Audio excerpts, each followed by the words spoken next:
Good afternoon, this is vk3sl and welcome to the session today. This is the last official session, although I may continue tomorrow and Friday, see how things go. Now the lockdown's almost finished, we can resume something that resembles normality, perhaps not. Who knows what the next chapter is that lies ahead. Anyhow, we're here today and that's something, and well, I'm exhausted, to be honest. It's been huge. I've got no voice. This is the problem with teaching online, teaching synchronously, is that the orchestrator or the teacher or the organizer tends to have to do most of the speaking. The person at the other end is usually very compliant and quite sort of shell-shocked by the experience. It sort of warms up after a while and you can find a bit of a rhythm. But at the onset, I have to take all the initiatives. So I've got no voice. I've been talking for about 6 hours non-stop. So another hour of missions or 2 hours of missions is not exactly what I have the energy for. But we'll persevere and I'm sure I'll pick up. But I'm feeling a bit hoarse today.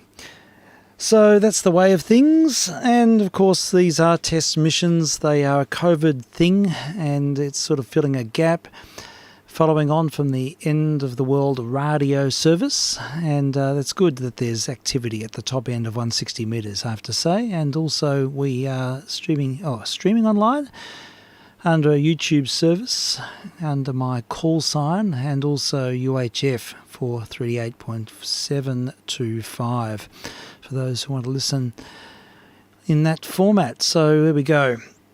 Now, let's see, what do we have on the non-playlist here? We always kick off with something from the 20s. It's a bit of a time-honoured tradition with my missions, anyhow. I sort of inhabit that space a bit, probably a bit too much. But in this instance, we have a recording of McKinney's Cotton Pickers, a very dynamic, syncopated band from the late 1920s. Don Redman, I think, had a lot to do with the McKinney group. And this is a particularly exciting track called A Precious Little Thing Called Love. This is vk3sl testing.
Okay, that was McKinney's Cotton Pickers. I was just swatting up a bit about the group. They were formed in Detroit. In fact, there's a spiel here. If I can just move the microphone over, I can actually read it out. It's quite interesting. This is from Mr. 240252. It's a great YouTube site dedicated to nostalgia. It says McKinney's Cotton Pickers was the Afro-American dance band founded in Detroit in 1926 by William McKinney, a drummer, who in 1923 retired from playing in favour of conducting and managing his own orchestra. The McKinney's Cotton Pickers had its musical director, the vocalist and arranger Don Redman, the altoist, I should say, and vocalist Don Redman, who put together an outfit that competed successfully with Fletcher Henderson and the up-and-coming Duke Ellington. In 1928, the Cotton Pickers acquired their first recording contract with Victor. A nice story is connected with their first recording session. The band's timekeeping practice of foot tapping created a huge problem for the recording engineers, who worked to cancel out the noise. Ha-ha! They even had that problem back then. To resolve the problem, the engineers decided to place pillows under the feet of the musicians. In 1931, the McKinney's Cotton Pickers were voted the second most popular dance band in the country in a nationwide poll. There we go. I imagine the most popular would have been Duke Ellington. Goes on, and it featured many great musicians went through that enterprise, including Mr. Waller and Coleman Hawkins and Don Redman. Of course, was at the helm, Benny Carter, Roy Eldridge. It goes on and on. So there we have it. McKinney's Cotton Pickers, a very dynamic ensemble. There's another track. I'm going to play something else from this group because it's the proverbial blood transfusion. I love music from this time, and I love hot music from this time. Muhlenberg Joys. Let's have a listen. vk3sl testing.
Yes, a Don Redman arrangement of Muhlenberg Joyce, McKinney's Cotton Pickers from 1928.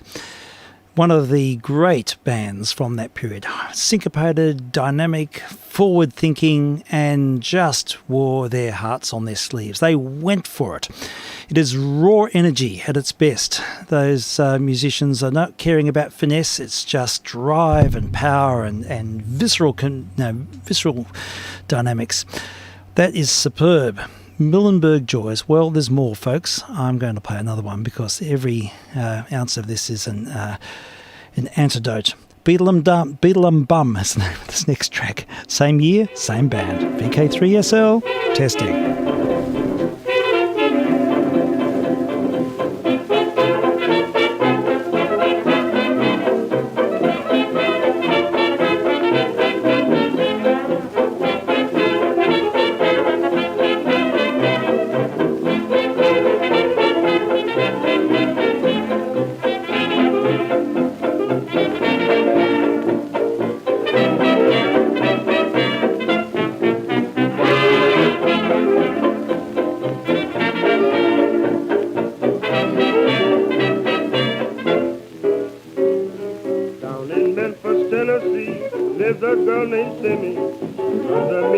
On the block, she's always got the gimme.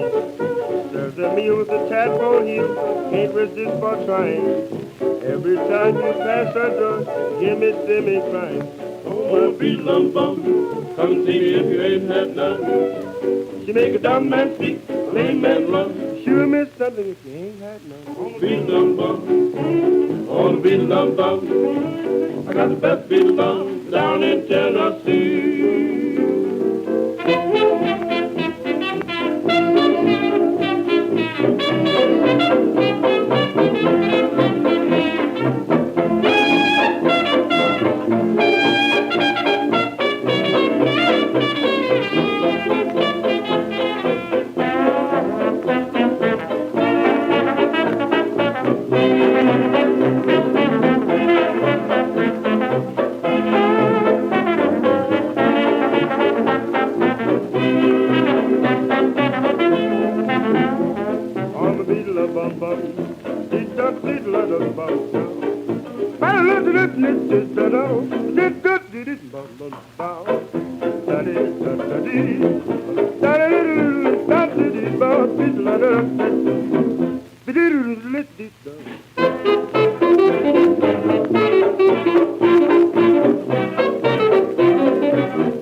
I just love all those broken notes and mistakes everywhere, but they are driving and they're determined and it's on fire. That was Beetle 'em Bum, name of the track. McKinney's Cotton Pickers, recording from April 1929, recorded in the days when Detroit was on the map. No longer so. I'm on a roll, folks. I'd like to hear some more. There's all sorts of amazing stuff here from the McKinney group. Mr. Redman, here's one with a title which doesn't leave a lot to the imagination. It's Tight Like That. vk3sl. Testing.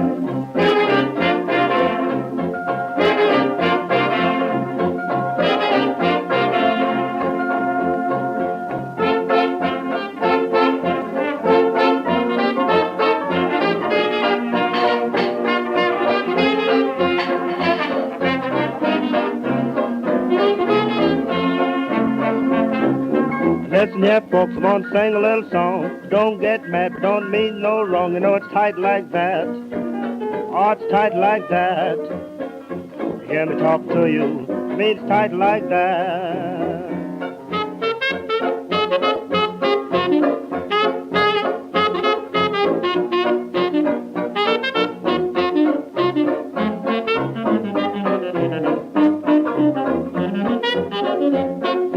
See my gal, tell her to hurry home. I ain't had no sleep since she's been gone. You know it's tight like that. I mean it's tight like that. Hear me talk to you. I mean it's tight like that. Uncle Bill came home about 10:30. Couldn't find his key, so he couldn't get in. Oh, it's tight like that. I mean it's tight like that. Hear me talking to you. I mean it's tight like that.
Well, I think I might need a cold shower. That's the pictures that accompanied that recording on YT are all S&M pictures from the 1920s featuring a range of dominatrixes, and of course they're all in tight apparel, loose women in tight apparel, so it looked.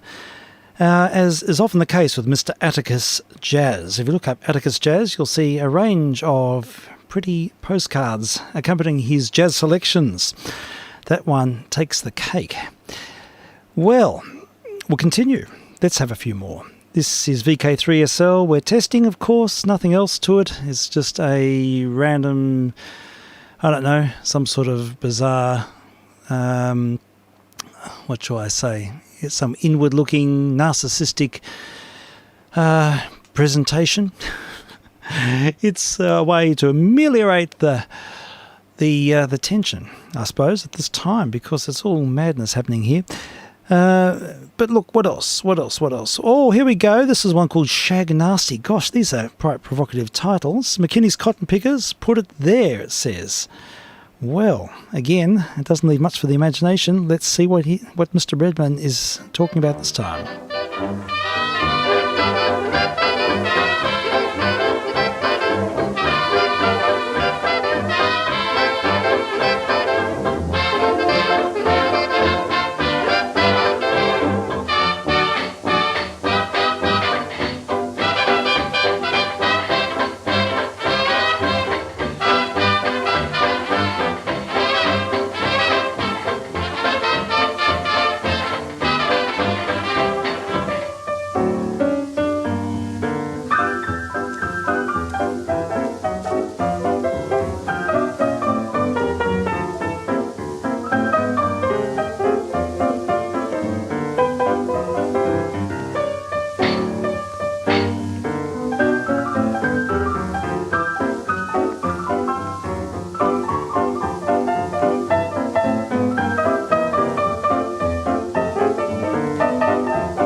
An abrupt finish. I was just in the zone. What an incredible arrangement. There was a lot of complexity in that arrangement. It was really, really interesting. So there we go. McKinney's Cotton Pickers has assumed itself at the frontier today. So we're sampling the playlists, and we'll have some more because there is a lot here. There's an unissued title from the group, and there's a bit of a story associated with this which I can't read, but that's okay. We might do that as a at the end, maybe. All right, unissued title by McKinney's Cotton Pickers. I'm referring just to something or other, it says. Let's have a look. We're just waiting for it to initiate. Here we go. I was referring to Her and Me is the name. Unissued title. July the 27th, 1929. This is vk3sl Test Missions and McKinney's Cotton Pickers taking the helm.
In the palm of your hand, who's just waiting for June to find 'em, so the preacher can hitch and bind 'em. I'm referring just to her and me.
It's an unissued title by McKinney's Cotton Pickers. I'm referring just to Her and Me is the name of the track. And here is a story. I won't read it all out because it's quite a convoluted tale about a recording session where the Gold Kit Band were misbooked.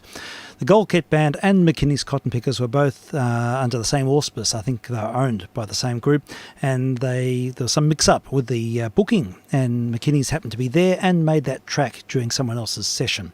So there we go, that's the tale. And unfortunately, the record wasn't released. It's a fabulous track.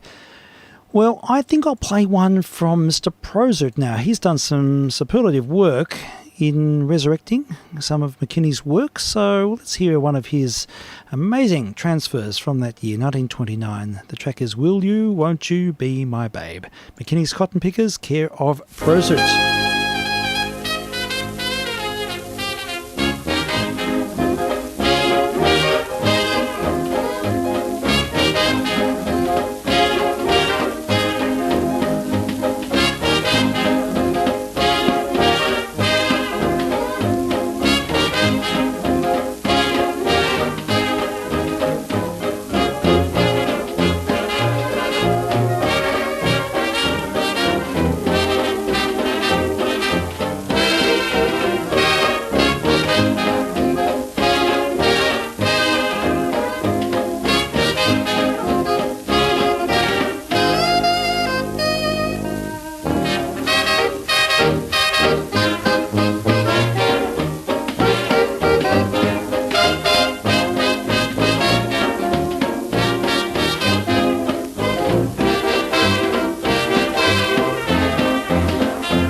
The manner in which Mr. Prosuit reinvigorates the bass line is something to behold. It's amazing. It sounds so good, so crisp.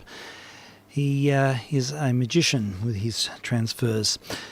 McKinney's Cotton Pickers from 1929, an inadvertent feature on that band today. Raw energy from black musicians who really had it going. Well, there's one more. I think we'll finish this little expose with a recording from 1929. That seems to be their golden era. And the name of the song is also completely nebulous, unless you think a little bit laterally. And it's called Sellin' That Stuff. vk3sl testing. With a slow start. We're just getting this into gear. Come on. Hey, there you go. Yeah, jump the gun, why don't you? Hey, again, please. This is vk3sl. Selling That Stuff, McKinney's Cotton Pickers, 1929.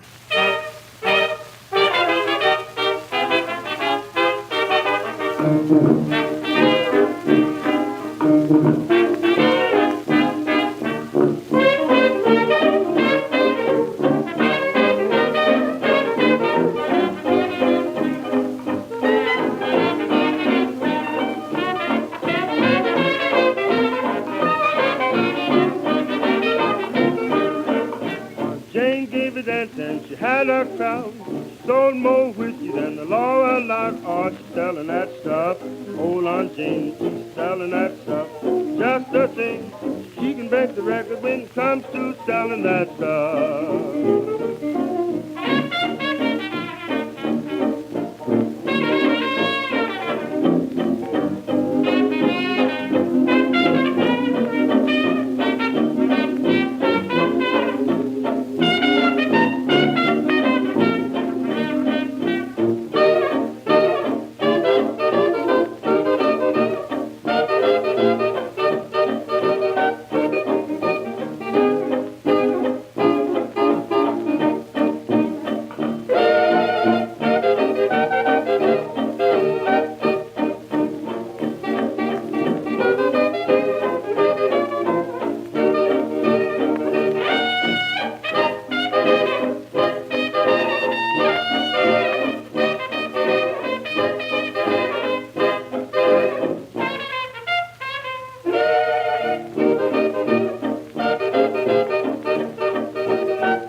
Uncle went to jail with a heavy load. We gave him 30 days on the county road for buying that stuff. Yes, I told him to. Oh, he was buying that stuff. That was his too. He can break the record when it comes to buying that stuff. Oh, selling that stuff.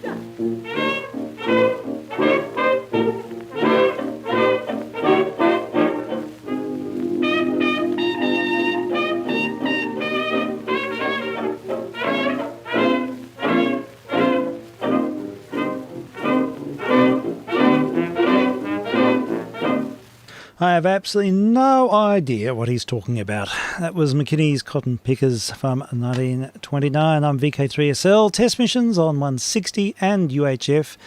That's 438.725, and also streaming online. 2 streaming services. If you want to have a listen online in ultimate clarity, there's a YouTube stream and under my call sign, and also if you look up qrz.com, there is a link to a broadwave streaming service as well. So a couple of go-to places if you feel inclined.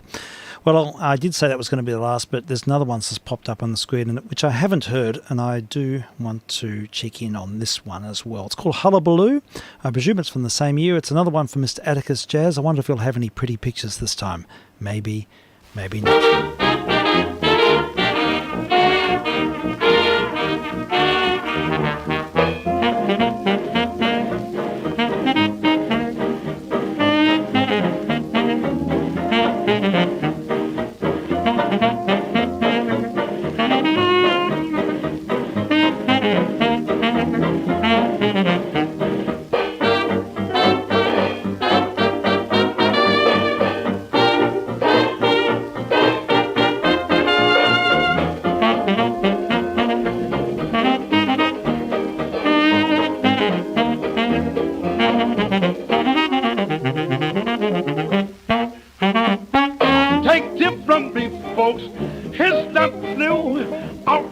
hot beef folks call hullabaloo. All after several quick steps, like they just do. I'll go into your trick steps, and that's hullabaloo. All cheek to cheek, with one hand on your hip, all side, one side, and as you do, you dip. All pretty girl, clap hands, do stomp too. I'll go back, clap hands, that's hullabaloo.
Aha, that was fantastic. George Thomas was the vocalist, I believe, on that track. He's one of the sax players as well. He's an alto player. Don Redman also on the saxophonics. Star-studded lineup. Included James P. Johnson, who wrote the Charleston. This is a few years later. This recording was from 1930. There we have it, McKinney's Cotton Pickers. A bit of an unexpected little journey this afternoon, which has certainly increased my blood pressure. Not increased. it's in a good way. In a good way. I'm feeling a bit more rejuvenated. Well, at about 6 o'clock, I'm going to put on a radio drama, courtesy of Mr. W, who sent me this, and I'm looking forward to having a listen. It's Specialty of the House. And who's it by? It's by someone. I'll find out. I'll work it out. It's a famous play in here. I think it's a Hitchcock, isn't it? Is it a Hitchcock? Anyhow. No, it's Stanley Ellen. Anyhow, we'll have a listen to that at around about 6-ish. And before then, I've got a transcription record on the table, a 3dB transcription. It's not that exciting, but listen to the cavity resonances with the RCA 44BX microphone. You can hear it in evidence here, and yes, for me it's about the ambience as much as anything else. So we'll have a listen to a British Paints special, I think. What does it say? British Paints, time 12 minutes, from 3dB, the Herald station. So what do? I push on and on. I think we're right to go. vk3sl testing.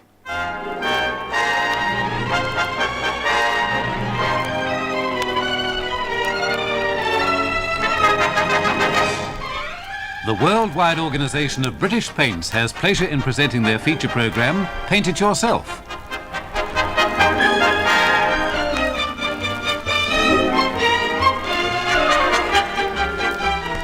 How do you do, ladies and gentlemen? This is Jeff McComas introducing our programme Paint It Yourself, brought to you by the famous British Paint Company and with our colour advisory expert, Fred Chambers. Well, now, last week in our programme we mentioned some colour schemes in a brochure called The Best Colour Schemes of the Year. And there has been a tremendous demand for these brochures. They're available at your nearest British Paints agent or by just writing in today to Paint It Yourself at this station. If you want the pick of the colour schemes broadcast in Paint It Yourself over the last 12 months, then you'll want a copy of this brochure by British Paints. So let's hear from you today. Just address your envelope to Paint It Yourself at this station and we'll send a copy out. And they're quite free and well worth having. Here's our colour advisory expert, Fred Chambers. It's good to see you, Fred. Hello, Jeff. Hello, everyone. Fred, first note from Mrs. Henderson. Let's get right down to business. It's a paling fence. And she says, I beg your pardon, it's Mr. Henderson. Sorry.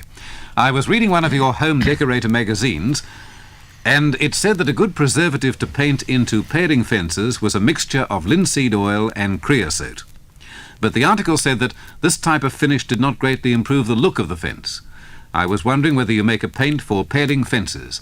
I can imagine a green finish, rather like your olive colour in Glossmaster, looking better than, say, an oiled finish. Would such a paint give good wear? And it's Mr. Henderson, I beg your pardon.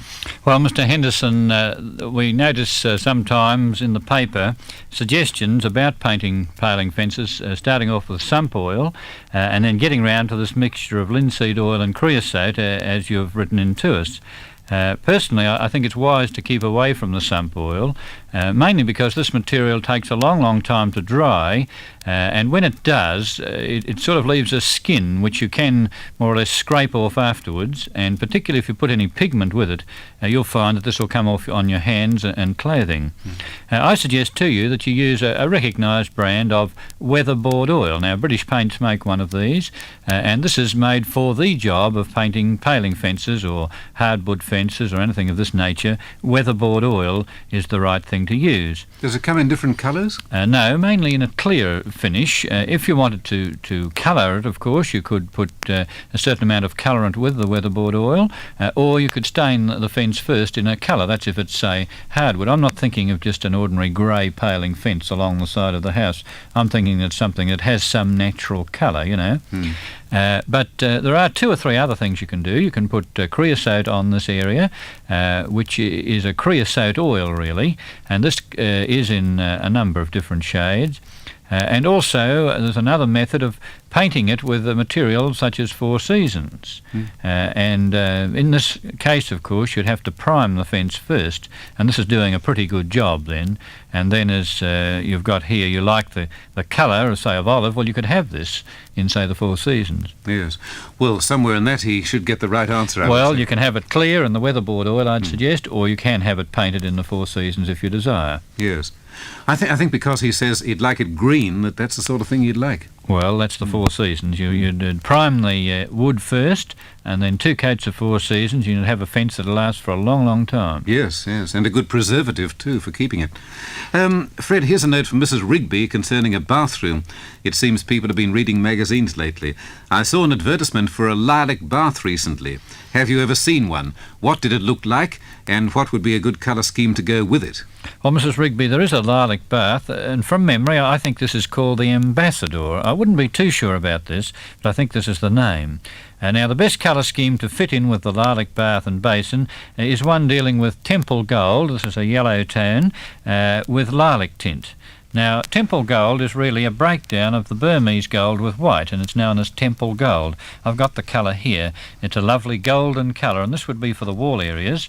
The ceiling in lilac tint. Now, these 2 in combination give you a golden colour and this royal lavender tone of lilac tint. Trim work in white, that's the cornice and the woodwork. The back of the door could be in the full tone of Burmese gold, which would give you another colour in the same family as the Temple Gold, but would certainly add contrast. The skirting in black would complete a lovely scheme. So the walls would be Temple Gold in Glossmaster, the ceiling lilac tint in Glossmaster, cornice and woodwork pure white, and the door Burmese gold and a black skirting. I feel, Mrs. Rigby, it's not a bad rule in colour that if you want to use lilac in a colour scheme, you should automatically think of gold and green, and I feel that these make unbeatable colour schemes. Lilac is not the easiest colour to find other colours to go with, is it? Well, yes and no, Jeff. I think that if you're looking in colours of pinks, no, it's not easy. But if you're looking in contrasting shades, say in green or, say, yellow, such as we have here, or even blue. See, lilac will go with blue quite well. You look at those. That's true, yes. Yes. So in a way it's hard, and yet on another hand it's not. It looks good with white. Oh, I love it with white. I Yes. think a lilac house with white trims is very, very nice. Very smart. Seen any outside painting being done, in your travels around the... Well, I'm always countryside? watching it, Jeff, and noticing how the Four Seasons is selling particularly well, I was going to say, marvellously. yes, And a tremendous number of these colours are being used outside. We're amazed at the amount of olive that's being sold.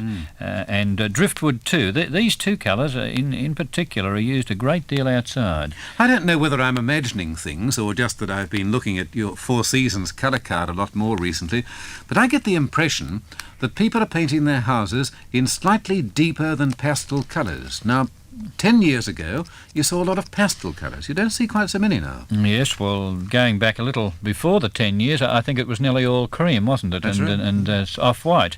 Then it went into pastel shades, and I think these days, as you say, there are certainly a lot being still painted with pastel colours, but a lot still being painted with a deeper shade. And olive and these colours are coming into prominence. Another very good one we have in the Four Seasons is called Wedgwood. Now, I particularly like this one. There it is, Jeff. Oh, yes, It's blue-grey. It's the opposite to olive in blue. Yes. So if olive is a grey-green, and Wedgwood is really a blue-grey. Very attractive. And this would be an ideal colour for outside. And with this, you could use white again to make it outstanding. Yes. Just thinking of that colour of Wedgwood on the weatherboards and some white, and maybe a bit of pink underneath the eaves or on the door. Yes, underneath the eaves, I was going to say to our listeners that when you're doing those, I'd suggest you do them in Four Seasons, because this gives you a wonderful sheen underneath the eaves, a material that will last there at least 10 years. You won't have to touch it for ages. And use a colour that's not too light, not too pastel underneath the eaves. Go for the heavier colours like olive or Wedgwood, deeper colours that show out. I know in my own home I've got a pink under there, something like Dewberry Rose. Yes. Now, when I first put it up, I debated whether I should put up a colour like carnation pink or petal pink, but now I'm very satisfied that I did the right thing in choosing a deeper colour in the Dewberry Rose shade. Yes. I guess the paler shades would tend to look a bit washed out. A little anemic, I think, yes. And the other colour lends a little more glamour to the home. Fine. Fred, we've got a note here from Mrs. Robson concerning a bedroom, and it's quite an interesting one because you're going to have to do some work here. I've a bedroom to redecorate, and I'd also like you to help me with a few items of furniture, as well as the basic colour scheme. I've been listening to your programme over the past month, and I've heard you give some very good ideas in regard to floor coverings and drapes. Now, the room is not very large. It belongs to my daughter, who is 23, and since neither she nor I have much idea about colour, I thought I should write to the expert. The only colour we have really in mind is a very pastel pink for the walls. Now, you've got to work out a whole colour scheme for the room and the furnishings and the floor coverings. Well, off you go. Well, we're going to give something very good to Mrs. Robson today, I think, and I was just going to say to our listeners, if you've heard that letter that Jeff has read from Mrs. Robson, I'd suggest you get ready with your pencil and paper if you're thinking of copying some of the ideas that we're going to give you. Now, first of all, for this bedroom, the only colour in mind that Mrs. Robson has is a very pastel pink, and I think we can accommodate her quite well here with a colour of candlelight.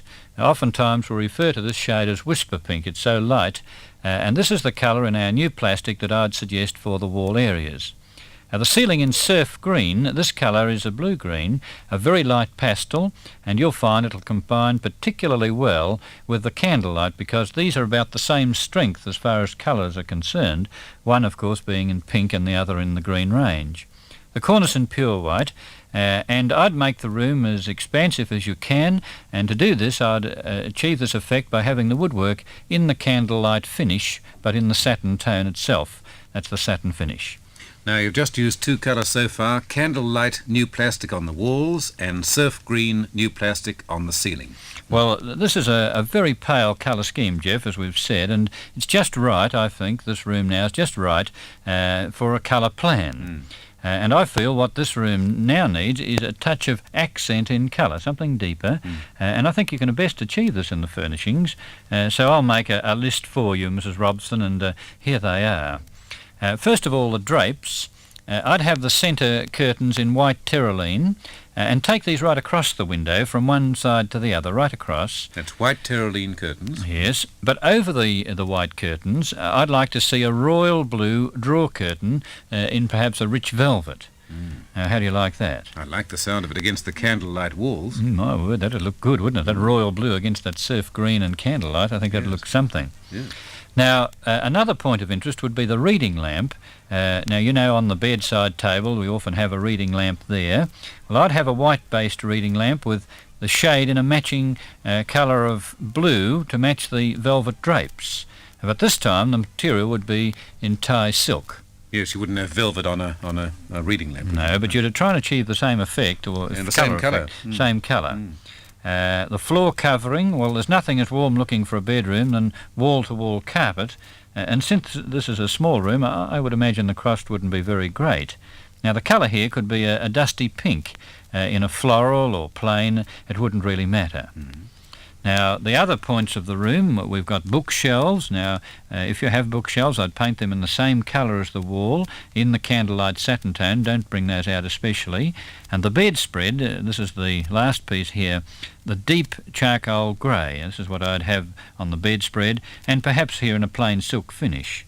Isn't it amazing what you can do with a room? You know, starting off with candlelight and surf green for the walls and ceiling, and then in about 2.5 minutes you've got all of those things covered. Well, I think that would be a smashing colour scheme, something very exceptionally nice. I see you're using the idea of a royal blue and a surf green in the same colour scheme too. Yes, that surf green is a pastel blue-green, so you could do this quite well. Yes, well, that's mighty attractive. We'd love to hear from you, Mrs. Robertson. Let's know how the job goes. It sounds jolly good from this end, and I certainly hope it is from your end too. Well, now, in fact, if any of our listeners would like a copy of that colour scheme, it was one broadcast today for Mrs. Robson, R-O-B-S-O-N, and you can write in and we'll send you a copy of it. Fred, I see time is catching up. We'll take a word from our announcer and then return to continue Paint It Yourself. And I think we might continue next time. That's an example of a 3dB transcription recording, sort of a fairly lame reflection on 50s living and colour schemes and so on. There we have it. Now, we also had a few anomalies with our UHF missions, so we're just checking things as we go at the moment, and I think it's the big one. It's been doing strange things lately, and the levels are not calibrating as they should, so anyhow, we'll keep an eye on that. And so apologies to anyone listening in UHF if you're getting a fluctuating signal there. I've scaled the power back anyhow.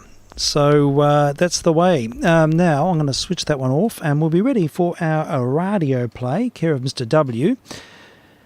And I'm looking forward to hearing this. This is a specialty of the house, and it goes for about 30 minutes, I think, thereabouts. So it fits in very nicely into our time frame. Stanley Ellen is the author. Let's have a listen. vk3sl testing on 160 UHF and also streaming online.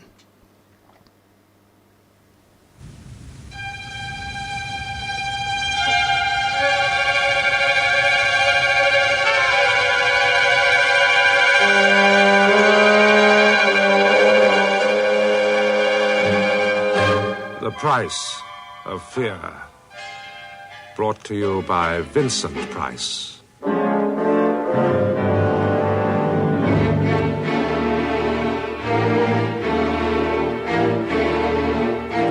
Glancing through my morning paper over breakfast today, I noticed that an enterprising gentleman in the catering business has invented a musical hot dog called, would you believe, a humburger. Isn't it amazing the things some people will eat?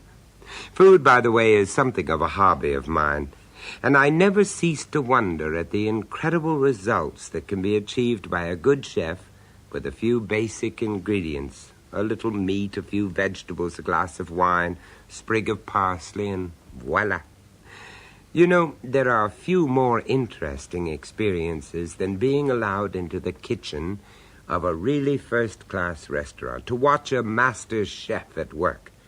And, of course, this privilege is rarely extended to anyone, which reminds me of an experience I had a few years back. And to give it the right flavor, let's call it speciality of the house. I was staying in New York at the time, and a friend of mine, Harry Lafler, knowing that I was interested in good food, invited me to dine with him one evening at his favorite restaurant. Harry was by way of being an international advertising man, and knowing the size of his expense account, I had imagined that I was in for an evening at one of New York's plushier night spots. Imagine my surprise, therefore, when I found myself being ushered towards a shabby brownstone building in an almost deserted downtown back street. Well, here we are. This is Spiero's. What do you think of it? Well, Harry, I must say it's not quite what I expected. It is rather dismal, isn't it? I'll have you know that Spiero's is the restaurant without pretensions. It is the one place in these ghastly neurotic times that has refused to compromise. When you enter Spiero's, you leave the insanity of this hour, of this day, of this year, and you find yourself for a brief span restored in spirit. You make it sound more like a cathedral than a restaurant. I wonder if I've done the right thing in bringing you here. Oh, come on now, Harry. I was only joking. You see, you are the one person I know with a knowledge of good food. Thank you. Knowing about Spiero's and not having an appreciative friend to share it with is like having a unique work of art locked in a room where no one else can see it. Anyway, let's not stand here talking. Let's go in. Good evening, sir. Mr. Lafler and a guest. Ah, yes, sir. Please come this way, gentlemen. The waiter led us through a mirrored foyer into a small dining room. It was no size at all, but the half-dozen or so guttering gas jets which provided the only illumination threw such a deceptive light that the walls flickered and faded into uncertain distance. There were no more than 8 or 10 tables in the room, and all but one were occupied. The few waiters serving moved amongst them with quiet efficiency. It really was very pleasant. And as soon as we were seated at the vacant table, I said as much to Harry. There. I knew you'd like it. But wait till you taste the food. By the way, did you notice that there are no women present? Yes, I did. Isn't that rather odd? Spiero doesn't encourage them. Oh. And I can tell you his method of getting rid of them is very effective. Excuse me, sir. Do you wish to be served now? Tell me, is the special being served tonight, waiter? Oh, I'm so sorry, sir. There is no special this evening. But it's been a month already, and I had hoped that my friend here... I'm sorry, sir, but you do understand the difficulties, sir. Oh, well, what the hell. But I was hoping, Vincent, to introduce you to the greatest treat that Spiero offers. Oh, never mind. I'm quite sure that whatever we decide upon will be delicious. Shall I serve at once, sir? Yes, please. Very good, sir. Well, Harry, have you ordered in advance? No, I should have explained. Spiero offers no choice whatsoever. But suppose we don't like what we're given? Oh, don't worry. No matter how exacting your taste, you will relish every mouthful. Just think a moment about the advantages of such a system. For instance, instead of a hurly-burly of sweating cooks trying to prepare 100 different dishes, here we have a chef who stands serenely alone, bringing all his culinary arts to bear on one task. Oh, then you've seen Spiro's kitchen. Tell me, what's it like? Unfortunately, I can't. I've never seen it. Oh. Believe me, I've tried. In fact, I admit that my desire to see the inside of this particular kitchen has become almost an obsession with me. Well, have you ever mentioned this to Spiro? At least a dozen times. But he just shrugs his massive shoulders and smiles. Still, I've never given up hope. At this point, the waiter reappeared, bearing 2 soup bowls and a small tureen, from which he slowly ladled a measure of clear, thin soup. I must confess that I tasted this soup with some curiosity. It was delicately flavored, bland to the verge of tastelessness. Automatically, I reached for the salt. Well, what do you think of the soup? Excellent. If you'll pardon me for saying so, you don't. What? You do not find it excellent. You find it flat and badly in need of salt. But how did How do I know? Yes. Because that was my reaction when I first dined here. But I'm confident that you will make the same discovery as I did. By the time you've finished your soup, your desire for salt will be non-existent. Well, Harry proved to be quite right. and before I had finished the soup, I was relishing every mouthful of it. It was really wonderful. Harry smiled at me across the table. Well, do you agree with me now? Wasn't I right? Yes, you certainly were. You will find that the absence of condiments is only one of several noteworthy characteristics which mark Spiro's. I may as well prepare you for the rest. For example, no alcoholic beverages of any sort are served here. Oh, really, Harry? Also, there is a ban on the use of tobacco in any form. Oh, but good Lord, is this a restaurant or a temperance hotel? You don't understand. By alternating stimulant and narcotic, you seesaw the delicate balance of your taste so violently that it loses its most precious quality, the appreciation of fine food. Not another word was spoken until we had both finished our main course. Nor was there any need for words in the presence of such food. It was delicious. And it was only with a great effort that I prevented myself from wolfing the lot at one go and establishing myself as a grade-A glutton on my very first visit to this amazing restaurant. When we had both finished eating, Harry and I smiled at each other contentedly. We were both aware that we had enjoyed an exceptional culinary experience. Harry, if I had any doubts about Spiro's, I apologize unreservedly. In all your praise of the place, there is not a single word of exaggeration. That is only part of the story. You heard me mention the special, which unfortunately was not on tonight's menu. Well, what we've just eaten is as nothing when compared to the absolute delights of that special. Oh, good Lord, what is it? I mean, nightingale's tongues, fillet of unicorn? Neither. It is lamb. Lamb? Oh, come on, you've got to be joking. If I were to give you in my own unstinted words my opinion of this dish, you would think me insane. That is how deeply the mere thought of it affects me. It is a select portion of the rarest sheep in existence. Lamb Armistan. Armistan? A remote and almost unknown place on the border which separates Russia and Afghanistan. From chance remarks dropped by Spiro, I gathered it is hardly more than a plateau which grazes the pitiful remnants of a flock of superb sheep.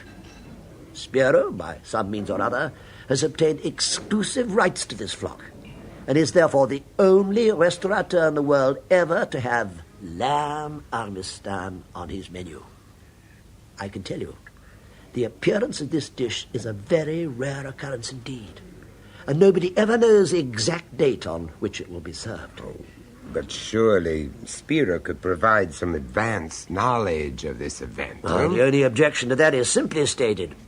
Should advance information slip out, then the professional gluttons, in which this city abounds, would get the opportunity to taste this dish and sooner or later drive out the regular patrons. You don't mean to say that these few people present are the only ones in the entire city who know of the existence of Spiro's? In the entire world. Oh, that's incredible. It's kept a secret by every single patron. A solemn obligation. By accepting my invitation this evening, you automatically assume that obligation. I hope you can be trusted with it. Well, if that's the way you want it, Harry, of course I can. It may sound strange to you indeed. It may border on eccentricity. But I'm a solitary man, and I feel to my depths that this restaurant is both family and friend to me. I must confess that until that moment, I had never really thought much about Harry's private life. To me, he was a pleasant friend and dining companion, and his private affairs had never really concerned me. Now, hearing him refer to Spiro's in this manner, I almost came to feel sorry for him. By the end of 2 weeks, Harry's invitations for me to join him at Spiro's had become something of a ritual.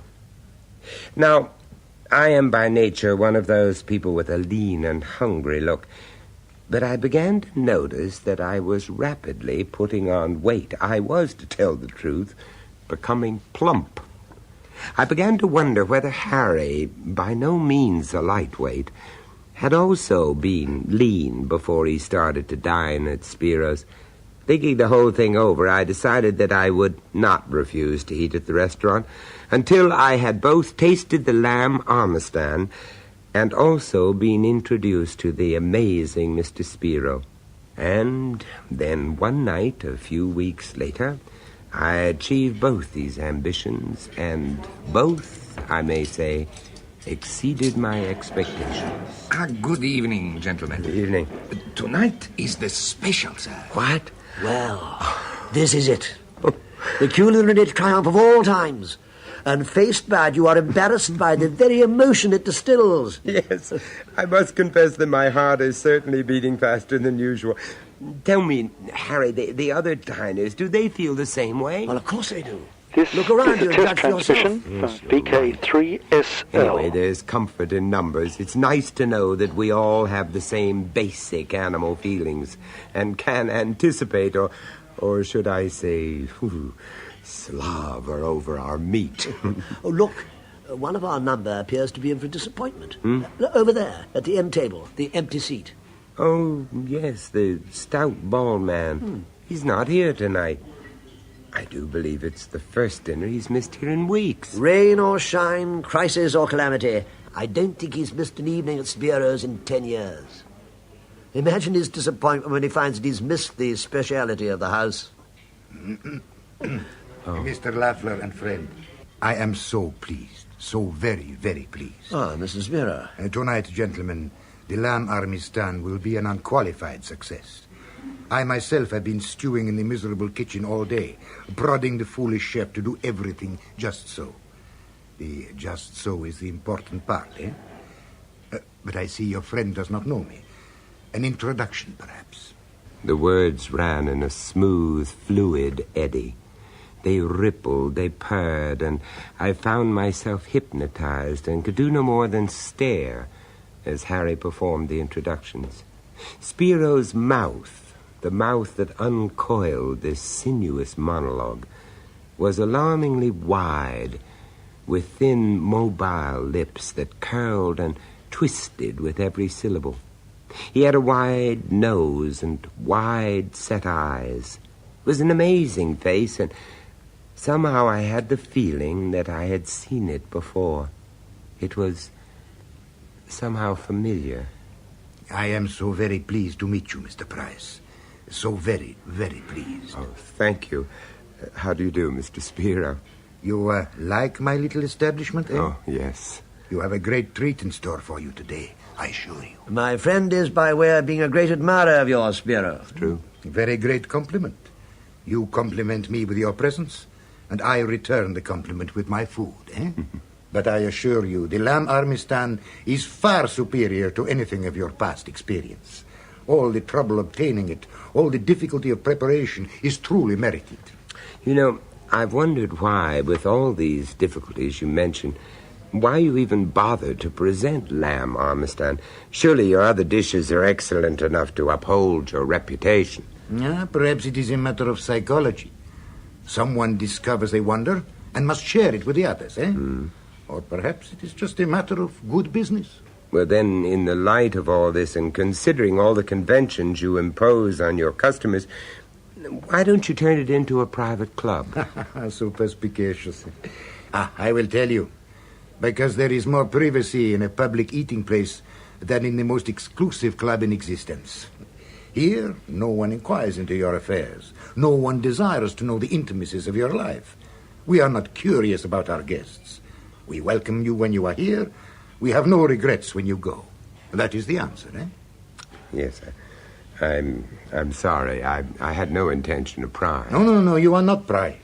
On the contrary, I invite questions. Don't let Spiro intimidate you. I've known him for years, and I assure you his bark is far worse than his bite. But before you know it, he'll be showing you all the privileges of the house, except inviting you into his precious kitchen, of course. For that you may have to wait a little while, I'm afraid. What did I tell you? Come on now, Spiro. The truth. Has anyone except staff ever stepped into that kitchen of yours? You see on the wall over there the portrait of one to whom I did that honor. A dear friend and a patron of long standing. Where? Oh, yes, there. Oh. Who is it? Oh, it's Andrew Herring, the writer. You know the one, Harry. He used to write those marvelously cynical articles for the New American. And then he took himself off to Mexico, I think it was, and disappeared. Of course. And here I've been sitting, staring at that picture for years without recognizing it. It must have been a blow for you when your old friend disappeared, Spiro. It was, I assure you, gentlemen. But I like to think of it this way. He was probably greater in his death than in his life, eh? A most tragic man. He often told me that his only happy hours were spent here at this table. Pathetic, is it not? And to think the only favor I could ever show him was to let him witness the mysteries of my humble kitchen. You seem very certain of his death. After all, as I remember, no evidence has ever turned up to support it. None at all. Remarkable, eh? But no more talk, please, gentlemen, for here comes the speciality of the house, lamb armistan. Spiro served the meal himself, taking great care not to lose a single drop of gravy as he sliced the joint, underdone to perfection. He filled the 2 plates with the chunks of dripping meat. Gentlemen, bon appetit. With great deliberation, I took a mouthful of the lamb armistan. It was magnificent. Good, eh? Better than you imagined? It is as impossible for the uninitiated to imagine the delights of lamb armistan as for a mortal man to look into his own soul? Perhaps. Perhaps you have just had a glimpse into your own soul, eh? Yes, perhaps.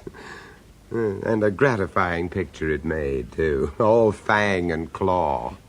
Well, I must be going. But sometimes, my friend, when you have nothing better to do, sit perhaps for a little while in a dark room and think of this world and what it is and what it is going to be. Then you must turn your thoughts to the significance of the lamb in religion. It will be so interesting. And now, gentlemen, I have interrupted your meal for too long.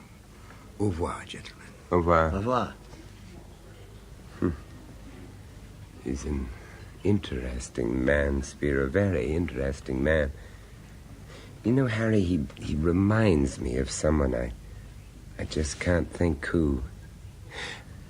You don't think I offended him in any way, do you? Offended him? No. Goodness, no. He loves that sort of talk.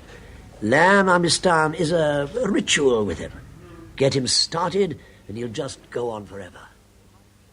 It was a month later that it finally came to me exactly who it was that Spiro reminded me of. And when it did, I laughed out loud.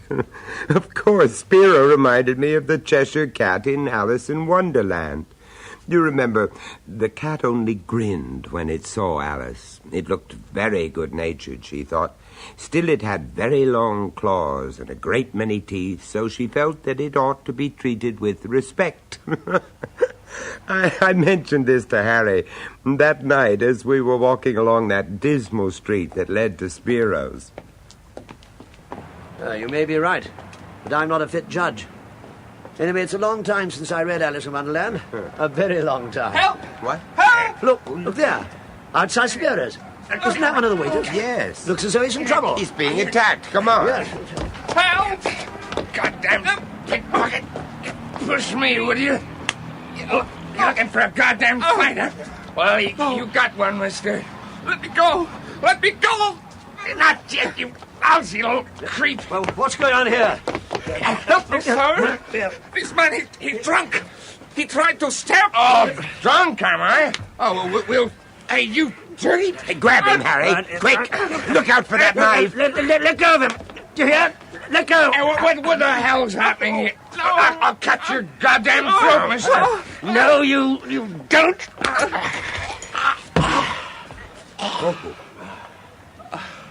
Boy, is he all right, do you think? That was some punch, Harry. Well, I think he's stunned. He banged his head as he fell. Yeah, well, in any case, it's a job for the police. No, sir. What? No police. Mr. Spiro does not like police. Oh, now, wait. I beg you, no police. Anyway, he's coming round. He'll be all right. But what started all this anyway? I pushed against him accidentally, and he accused me of robbing him. He's drunk, sir. You can say that again. Well, now, you go inside and get cleaned up. We'll see to him. Thank you, sir. To you, I owe my life. If there is anything I can do to repay you... You just cut along, and if Mrs. Vera has any questions, you tell him to see me. Yes, sir. You saved my life. Thank you, sir.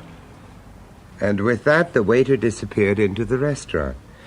Well, after all the excitement and kerfuffle of that incident, I must confess that I found I had quite an appetite. And as soon as we were comfortably seated in the restaurant, Harry and I debated with some trepidation as to whether or not we could expect the special lamb armistan that evening. Soon our regular waiter appeared and carefully set 2 tumblers on the table. We almost simultaneously inquired after the special. No, sir. I'm sorry, sir. No special tonight. Oh, hell, just my luck. And I'll probably miss out next time, too. Why, Harry, you going away? Yes, damn it. I'm off to South America for a month or two in order to mount a new campaign for some very rich clients. Oh, I'm sorry to hear that. When do you leave? Tonight.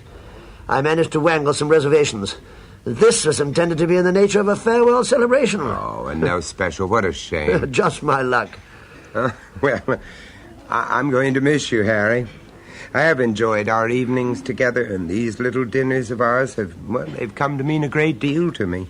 Shall I serve now, sir? Of course, I didn't realize you were waiting. Shortly afterwards, the waiter served us, and we turned our attention to our dinner.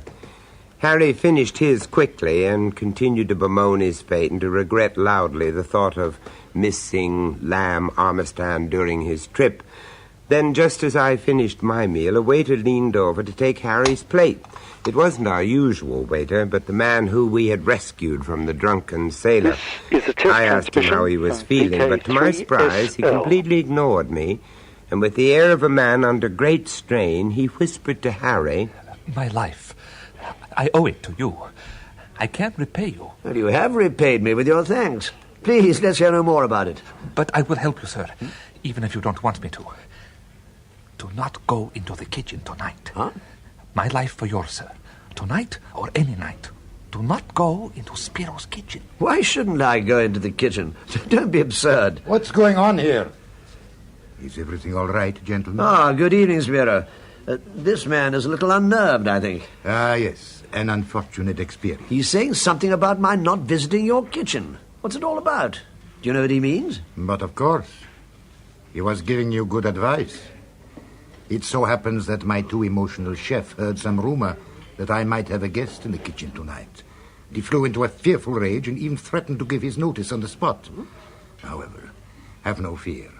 I have succeeded in showing him what a signal honor it is to have a true connoisseur observe him at his work firsthand. That is all. You, Sancho, you are at the wrong table. See that it does not happen again. The waiter slunk away without daring to raise his eyes, and Spiro drew up a chair to the table. He seated himself and drew his hand lightly over his hair. My invitation for you to visit my humble kitchen, I had hoped, Mr. Lafleur, to be a surprise, but now the surprise is gone, and all that is left is the invitation. Are you serious? Do you mean that at last we really are to witness the preparation of food in your kitchen tonight? No, Mr. Lafleur, not both. I am faced with a dilemma of great proportions, gentlemen. You, Mr. Lafleur, have been my guest for 10 years, but our friend here... Oh, Mr. Spiro, I really understand perfectly. I mean, this invitation is solely to Harry here, and naturally my presence is embarrassing. Well, look, no, wait a minute. As it happens, I do have another engagement for later, and I must be on my way anyhow. So, you see, there's no dilemma at all, really. Absolutely not. That wouldn't be fair at all. No. Surely, Spiro, you can make an exception on this one occasion. I'm very sorry, Harry, I am not going to sit here and spoil your great adventure. Believe me. And then just think of that ferocious chef. I'm sure he's just dying to get his cleaver into you. So humorous. So I'll just say goodbye now and leave you to Spiro. I'm sure he'll take pains to give you a good show. Well, that's good of you, Vincent. Thanks. I hope you continue to dine here while I'm away. Oh, and have a good trip, Harry. Thank you. Bye now. I will expect you, Mr. Price. Au revoir. Au revoir. And so I left them to it, the smiling Spiro and Harry Lafler, about to realize his greatest ambition. On the way out, I stopped in the foyer to collect my coat, and as I was straightening my tie, I caught a glimpse in the mirror of Harry and Spiro already at the kitchen door. Spiro was holding it open, invitingly wide with one hand, while the other hand rested lightly on Harry's plump, meaty shoulder, squeezing it ever so gently, almost lovingly, rather in the way a housewife squeezes a prime fat turkey before she puts it into the oven. I've never seen or heard of Harry Lafler again. Shortly afterwards, I left New York in order to do some filming in England. I've not been back since, and therefore I have never had the opportunity of dining again at Spiro's, nor of renewing my acquaintance with its mysterious owner. In the intervening years, however, my interest in food and its preparation has increased, and I can now create and experiment with recipes of my own.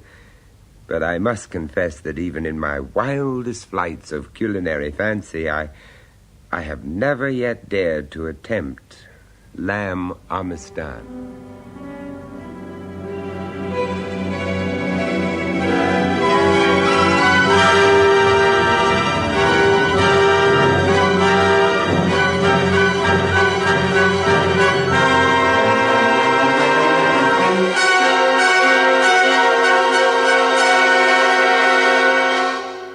That was Vincent Price bringing you The Price of Fear.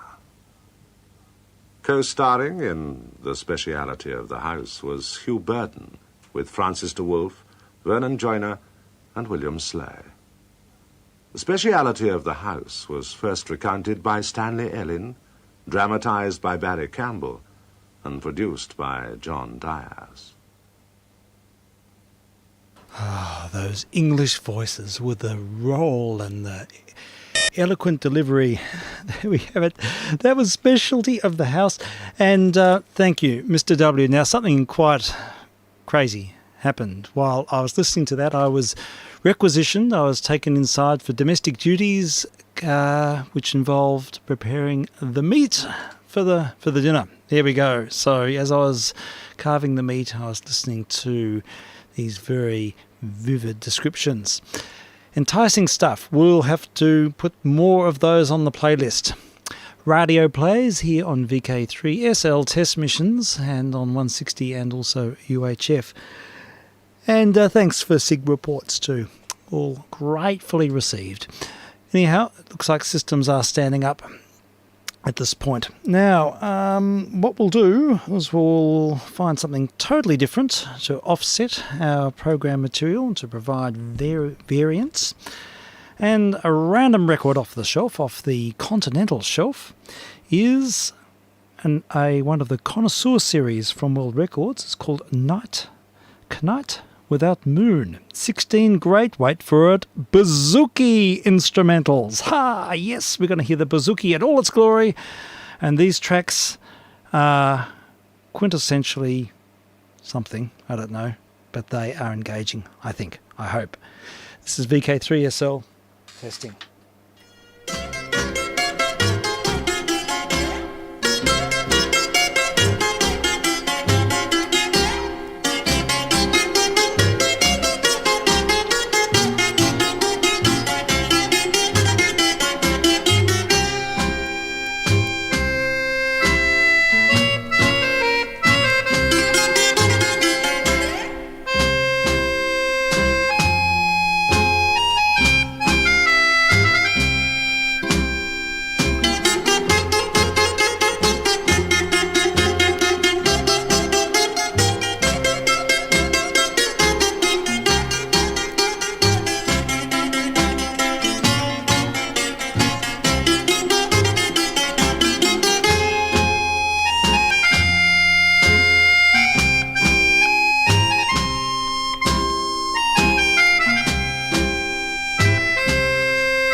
rather Mediterranean vibe. You've been listening to Night Without Moon, 16 great bouzoukia instrumentals, and it really fits the bill. Tonight is just the perfect sort of Mediterranean setting here. We're actually preparing, would you believe, a Mediterranean meal. And we've got the spices, and we've got the chickpeas and the salads, the Greek salads, and it's all happening outside, and the music sets the scene. I can give you a bit of a background to this. It says this is by the way, a connoisseur series, World Record Club disc from the 60s. And it says, Night Without Moon may at first glance seem a romantic title. However, on reconsideration it may seem a little strange. The title of this recording is indicative of the haunting quality of the music. To any who have seen the film or heard the soundtrack of Zorba the Greek, the bouzoukia will be a familiar instrument. Its haunting sound is unique and characteristically Greek. A Night Without Moon is dark. This music, although generally bright, does have a dark and mystical quality inherent in its character. There is also, though, a definitive but elusive purity in the character of Greek music, a happiness, but also a sadness. The sadness in the music may be traced to the unhappiness of the nation's history, its decline after greatness, its oppression during more than 3 dark centuries of slavery, followed by struggle of some 9 years after the national rising of 1821. Music is a particularly important part of the Greek national makeup. There were, and still are, few important occasions of Greek life which are not graced by music. Zembetas is perhaps Greece's most famous bouzoukia virtuoso. The woodwind and percussion additions on this recording form a definitive contrast, though not an ungainly one, to the thrumming staccato rhythms of the bouzouki. Oh, I love it! Thrumming staccato! I need a cold shower again. The atmosphere created by a few instruments ranges from an uneasiness and a haunting sadness to a lilting happiness. Such a range is evident in the tune titled Master Antonio and Prepare Thy Bed. Oh, this one tune particularly reminiscent of the music of Zorba the Greek. It was, in fact, composed by the author of the film score, as were 3 other tunes included on this recording. Goes on. Thus, if one enjoyed, as most people did, the unique quality of the musical score of this film, then one is sure to appreciate the stirring, though often inherently sad nature of the music recorded here. This surely is music to be listened to without analysis, to be enjoyed for its own sake, and to be savoured for its exotic instrumental quality. What a rap! Well, without any further ado, we have to flip the disc, and I'm afraid I have to go through my usual theatre of turning the record over, giving it clean with a dust bug, getting the stylus brush out. I have to wet the edge of the brush because it's all dusty. Everything's dusty in here. I've given the stylus a bit of a clean. We're into the groove, and we're right for another episode of Bouzouki Magic. This is vk3sl testing.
vk3sl.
Sorry, folks. I've been enjoying my meal with a Mediterranean flavour. And that's it for tonight. We've been listening to 16 great bouzouki instrumentals. Great missions fodder. Now, excuse me, mouthful of food. And we'll just fade down the turntablium and find our exit music, which I think has evaporated because there's too much 20s dance band music on the playlist. Where is it? Let's have a look. Handel. Chorus. All We Like Sheep have gone astray. Well, look, folks, I should be back tomorrow. We'll try and extend things as long as we can. This so is a thank test you. transmission from vk3sl. Yes, we know. There's some bad synergy going on there. Anyhow, should be back tomorrow because I'm not doing the taxi run tomorrow. And I think Friday should be right too. So we'll keep it going this week if we can. So there we have it. Corona missions with and without masks. This is vk3sl saying cheers for now. Like sheep.